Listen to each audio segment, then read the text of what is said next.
Good afternoon, guys. It's Matt with Sith Bricks, coming at you with something different today. I had just getting started on bag 11. I had it all sorted and down, and the postman brought me a surprise. This is something that I had been waiting on since the 26th. Today is the 18th, so almost 2 months. But I'm really excited for it. I think it's going to display the Devastator amazingly. So without further ado, here you go. All right, so what I ended up purchasing was a display stand for the Devastator. It's by this company, Wicked Brick. They're based out of England. And I got this really, really nice display stand for the Devastator. So I'll just kind of show you the stand. Sorry about how dusty it is, but the sun's setting where I'm at. And it doesn't matter how much I wipe off dust, more dust comes back because that's what it does. But it's got this beautiful black mirrored finish here.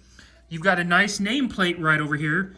And where my fingers are at, the nice part is that this thing is magnetized on there. So it just slides right in and locks into place, which is really nice. I paid a little bit more to get this minifigure stand that comes with the dots to display the minifigures. But the big reason why I got this stand as I peel out here is it allows me to display this at an angle. All right. So as you can see here, I'm going to kind of squat down. You can see the executor there. How it's allowing me to display the Devastator at a nice angle, which will help save on shelf space. So that was the big reason why I got this thing for my big Happy Meal looking interior Star Destroyer right now. Now, this was a little bit tricky to put together, so for those that have never done a Wicked Brick stand, this should help you out. First of all, coming back down here, you put your side pieces in first, over here. Then you're going to slide this piece down here, and that sets up your frame for it. Now, you're going to come up here, and this is where it gets tricky, all right? So you have to mount it right here. Sorry, my finger, bad camera angle. So right here, and then right over here where my finger's at. That's how it mounts on it. Now, it doesn't click into place per se, but it locks into place. Now, mine is leaning a little bit. As you can see, I can rock it in the stand. But I read on the website that once it's fully built, the weight of it will tuck it into here and it'll allow it to sit properly at the angle inside the grooves that it's designed for. Now, the front half, I'm going to go over here to the stand, the original stand, is pretty easy to do. You've got a slider pin on each of these that belongs right in here on this side and this side. You just slide those pins out and the front half of the stand will come off. Now, because I've already built this, I had to take the Technic piece off of each side, which was right over here. It was attached to this piece here, which is now covered by the stand.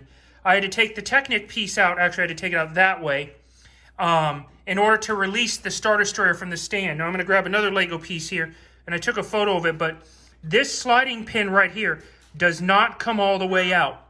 It stays in place. You can see it's stuck right there on the other side of the acrylic.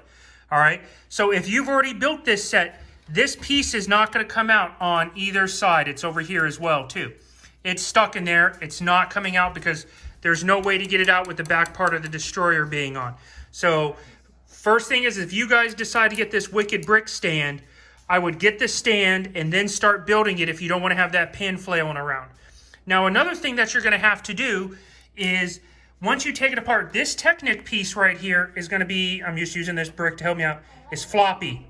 So this Technic piece right here is just hanging. So what I did is I took two blue pegs, one from each side of the back part of the stand. I placed it into this Technic piece here, and I'm going to see if I can get a good angle of it, of me doing the work. It's probably not going to show up because of my fat fingers. All right, but what you're going to have to do is slide this over to right about here and then snap it into place.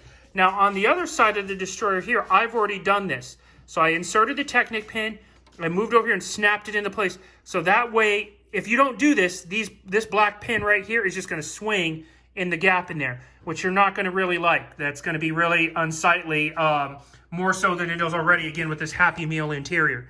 So once you get the Devastator mounted, this yellow Technic piece slides in here. This white support piece snaps in there. Once it's into place, you take this plastic bar here and push it into place.